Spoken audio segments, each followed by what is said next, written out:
Muito bem, agora a gente vai falar um pouquinho sobre um problema que tem atacado muitos de nós, eu me incluo. Às vezes a gente está estudando a Bíblia logo cedo, às vezes a gente está planejando o nosso dia e bate aquela sensação de que você tem tantas coisas para fazer que você não vai dar conta. Isso tem um nome, a gente vai conversar um pouquinho sobre esse assunto aqui com o Cláudio Lima. Ele é terapeuta naturalista. Obrigada pela participação, viu, Cláudio? Eu que agradeço. E vamos falar um pouquinho então sobre uma coisa que você mesmo me apresentou esse assunto uma vez, que é a síndrome do pensamento acelerado. Todo mundo sofre disso hoje em dia, Cláudio? Hoje é o mal do século, né? O final da década passada encerrou-se com a década do cérebro. E esse processo de acelerar esse nosso pensamento, que pensar é um ato natural, só seres racionais que pensam, né? Então, como nós pensamos o tempo todo, temos cerca de 90 mil pensamentos por dia, você imagina Uau. Que é muito pensamento. E lembrando que 90% você já pensou ontem. Em outras palavras, então nós arrastamos os pensamentos, mas na verdade nós arrastamos o nosso passado conosco. Algumas pesquisas têm demonstrado isso, que 70% do nosso pensamento é passado. Uau! 25% futuro. Então a gente vive... Por isso que tantas pessoas dizem, eu não consigo controlar a minha ansiedade. Isso. Preocupado com o que vai vir, preocupado com o que já fez e que não pode manipular mais, não pode ser feito mais nada a respeito. Por isso as pessoas, quem sabe, têm adoecido mais, têm engordado mais. Ao longo da nossa conversa nós vamos perceber isso, né? De uma maneira geral, esse processo todo acaba afetando o nosso presente, porque originalmente nós fomos criados para viver o presente. É tudo que a gente tem. Curiosamente, vou dar um exemplo. Pega uma criança, o teu filho, ele vive passado ou futuro?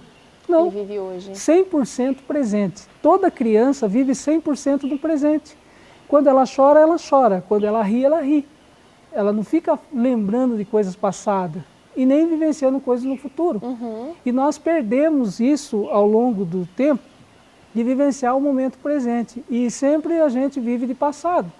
Nós somos muito saudosistas, vivemos arrastando aquela coisa boa que aconteceu, aquela coisa ruim que nos aconteceu. E pensamento é igual viver. Então, quando a gente revive aquelas emoções, aquelas sensações, tudo de novo. Tudo de novo. Por exemplo, é uma viagem, ouvir música, por exemplo. Se você ouve música sacra, o seu pensamento se eleva. Certo. Ouve música secular, o pensamento volta para trás. E pensar é igual viajar. Então, quando eu penso em algo do passado, eu estou viajando para o passado. E, geralmente, quando a pessoa viaja para o passado, ela não quer voltar para o presente. E quando volta para o presente, volta com a carga emocional. Agora, Cláudio, a gente está vivendo uma época que é difícil para todos nós. A gente tem prazos, a gente vive sob pressão. Você, às vezes, enfrenta um trabalho que cobra muito de você. Você tem metas para cumprir, você precisa trazer o pão para sua casa todos os dias. E, honestamente, muitas vezes a gente se coloca na posição, não vou dizer que a gente mas a gente se coloca na posição de refém de tantas pressões e de tanta coisa que a gente precisa dar conta. A impressão de que dá é que a gente não pode fazer nada a respeito disso, que a gente precisa mesmo dançar conforme a música e fazer a coisa acontecer, não importe o custo. É bem por aí, Cláudia? Bom, existem algumas estratégias, né, que nós poderíamos estar colocando. Nós vivemos num mundo acelerado, realmente tudo é acelerado, tanto que inventaram muitas palavras novas. Você vai comer um alimento, ou ele é fast food, ou é junk food, ou enfim. É sempre slow food, né? Slow food, que está em alta agora, né? De um movimento que é criado na Europa, de que a vida deve caminhar um pouco mais lenta, mas a vida tem que seguir um ritmo. E nós temos que estar com a máquina bem cuidada, essa é a questão. E a máquina que nós viajamos por esse mundo, né? Que é o nosso corpo, e esse corpo tem que estar bem cuidado. Se você tem um corpo bem cuidado, ou uma mente bem cuidada, e não vai afetar todos esses sintomas, sem somatizar doenças ainda ao corpo. Então nós temos que começar a administrar o nosso corpo. Mas muitas vezes a gente, e talvez você também já tenha se olhado no espelho e já tenha percebido, não consigo controlar a minha ansiedade. O que fazer para controlar, para viver o hoje um pouquinho mais intensamente, esquecer um pouquinho das coisas? Porque a gente também precisa ter responsabilidade. A gente sempre a gente se esconde atrás dessa desculpa. Não, mas eu preciso cumprir uma agenda, a agenda do meu filho, eu preciso dar conta do recado. A gente se esconde atrás de uma impressão de que a gente está sendo responsável, que a gente está cumprindo o que foi imposto para a gente. Isso, o primeiro passo é comer pouco, dormir cedo e mexer o corpo. 3 passos Vamos importantes. de novo, repetir de novo, Cláudia, fala lá. Comer pouco, Tá. que hoje estamos comendo demais e mais carboidratos refinados. Mas vamos falar, fala de novo os 3 que depois a gente vai entrar mais especificamente. Ok, Comer pouco, dormir cedo dormir cedo. e mexer o corpo. Tá. Isso é a base de uma vida administrada. Ou seja, quando eu começo a colocar as coisas na agenda, as coisas começam a acontecer. Por exemplo, nosso tempo, né? As pessoas passam em média 4 horas por dia gastando com entretenimento. Essas são 4 horas roubadas que você perdeu no seu dia, seja para ler um e-mail, seja para assistir um programa favorito. Então você está roubando o seu tempo. E nós temos que começar a administrar o nosso tempo, porque as coisas funcionam da seguinte forma. Todo mundo fala em nossos dias que não tem tempo. Eu não tenho tempo. Ora, e ainda existe um provérbio popular que diz assim que tempo é dinheiro, né? E por que inventaram então o passatempo? Se tempo é dinheiro, eu estou perdendo tempo. Se nós passamos 4 horas por dia perdendo tempo, em 2 anos nós poderíamos fazer um doutorado, um mestrado, né? Um mestrado em 2 anos, essas 4 horas perdidas.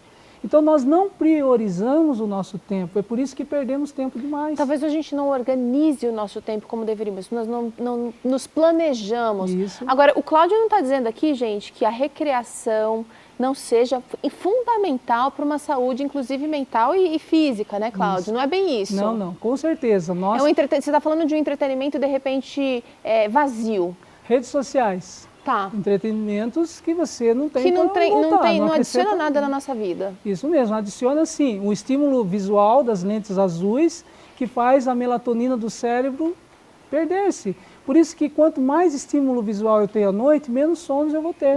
Como muitas pessoas dormem com o celular, tá? Hoje nós estamos mais estimulados para o áudio, né? O som do celular e o visual do celular, a telinha. Nós temos que tirar férias da telinha. Uma pesquisa de Harvard mostrou o seguinte, que pessoas que passam mais tempo vendo telinha diminuem o nível de melatonina. Aí pegaram 12 pessoas, separaram 12 pessoas, um grupo lia o livro no iPad e outro grupo no papel. Tá. E tirava o sangue. E a pesquisa demonstrou que aqueles que liam no papel tinham mais melatonina, que é um hormônio antioxidante, um hormônio que controla o sono, um hormônio que faz com que nós acordamos restaurados para o novo dia. Mais felizes. Mais felizes, mais saudáveis. E aqueles que passaram com estímulo visual perderam-se.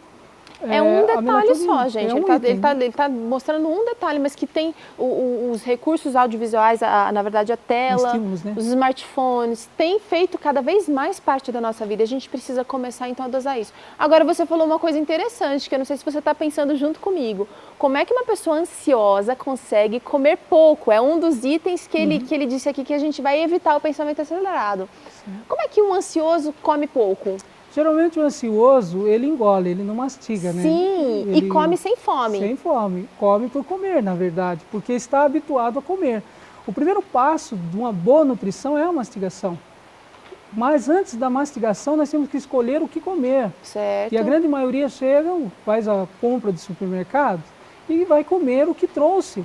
E se não trouxe nada saudável, vai engolir aquilo lá. Só que tem um detalhe, todo alimento que não é integral, ele não dá saciedade.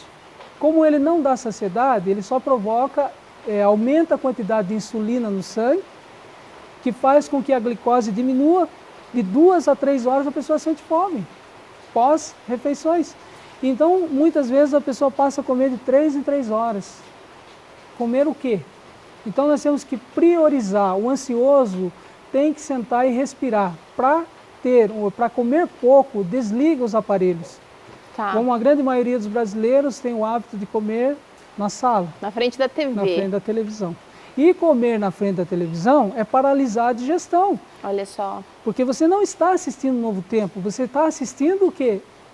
Informações que vai aumentar a carga de adrenalina na corrente sanguínea, vai aumentar o suco gástrico no estômago. Aquele alimento, em vez de fazer bem, vai fazer mal, ainda que seja um alimento saudável. E a gente precisa, o que eu estou entendendo aqui, Cláudio, uma sugestão, mas de repente a gente precisa, para evitar o pensamento acelerado, reorganizar toda a nossa vida. Sentar realmente, que é uma coisa que a gente tem feito pouco, falo por mim, sentar e falar, olha, ora para isso, ora para aquilo outro. E realmente, quando a gente faz isso, quando a gente faz uma agenda, a sensação que a gente tem é que tudo vai ser feito a tempo. Isso, e sobra tempo. Então a regra básica seria do urgente e do importante. 1, 2, 3. Urgente em primeiro lugar, urgente em segundo, urgente em terceiro lugar. E o importante você pode deixar para amanhã. Então vamos priorizar. Priorizar é saúde, priorizar a família, a saúde da família. Porque quando um membro da família está doente, a gente também adoece. E às vezes a gente também se preocupa com coisas que estão além da nossa capacidade de controlar. Por exemplo, está chovendo aqui agora. E aí a pessoa fala assim, nossa, eu tinha planejado lavar roupa hoje, não vai dar para lavar mais roupa porque a chuva vai estragar. Então, quer dizer, a gente acaba sofrendo por uma coisa que está fora do nosso controle. Preocupação, ocupar-se antecipadamente. Então, arrumar solução. Então as pessoas usam o cérebro para ter pensamento ou para pensar. Tá. Para ter pensamento é ficar pensando, por exemplo, está chovendo, vale a pena ficar me desgastando? Se não vai dar para lavar roupa hoje, paciência. Não foi você não controla o tempo, né? Então usar o cérebro para pensar é dar criatividade, é criar. Está chovendo, então não vou lavar, vou passar. Ótimo. Vou cozinhar, vou criar, vou fazer crochê, vou fazer tricô. E em vez de ficar se remoendo porque seus planos foram frustrados, você então vai ter motivação para uma nova atividade. Isso. Agora a gente falou de um ponto só importante, eu quero falar dos outros dois. Atividade física, mexer-se. Por quê, Cláudio? O que isso tem a ver com pensamento acelerado? Nossa, atividade física é uma forma da gente queimar a carga de adrenalina do corpo. Porque a adrenalina é liberada pela suprarrenal, chamada agora de adrenal, e essa carga de adrenalina faz com que nós ficamos em estado de alerta, de luta ou fuga. Ou seja, mas isso se for algo real. Por exemplo, nós estamos aqui, de repente aparece um leão aqui, um perigo real. Mas de repente o seu leão pode ser o seu olerite, né? Você olha para o olerite lá e fala, puxa, o salário mínimo está mínimo, eu não consegui pagar as contas. Isso secreta uma carga de adrenalina, os olhos ficam esbugalhados, o coração começa a palpitar, sudorese e aumenta a fome, porque gastou muita energia. Fome do quê? Carboidrato refinado. Então o momento é de interceptar esse pensamento, de interceptar essa reação, porque toda ação é uma reação. Se algo está me estimulando ao estresse, então eu vou respirar. A atividade física é isso, porque quando aparece o problema e você dá aquele pique, ou corre, ou sai do fator estressor, você relaxa. Caso você não faça atividade física, a pessoa leva um susto e continua tremendo, porque a carga de adrenalina está na corrente sanguínea ainda, e tem que eliminar isso, tem que ser metabolizado. Aumenta a quantidade de radicais livres no corpo e no cérebro, que é o centro de comando. Então, nesse momento, com essa carga toda, a gente sente a compulsão por comer carboidrato, principalmente doces. Então, a atividade física equilibra as funções cerebrais, os hemisférios direito e esquerdo, de preferência a caminhada, né?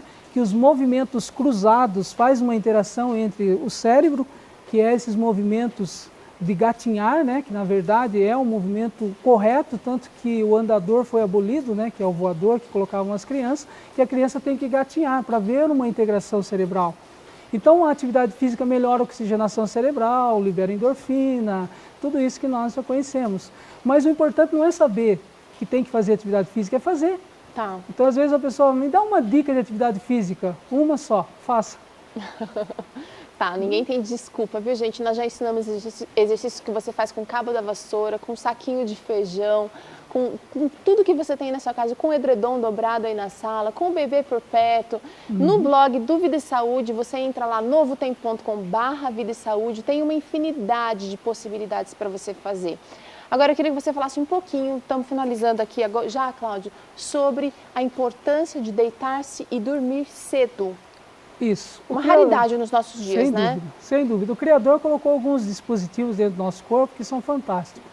Nós temos o centro do comando, que é o cérebro, mas também o centro dos hormônios, que é a hipófise, né? Ou glândula pituitária, como queiram, né?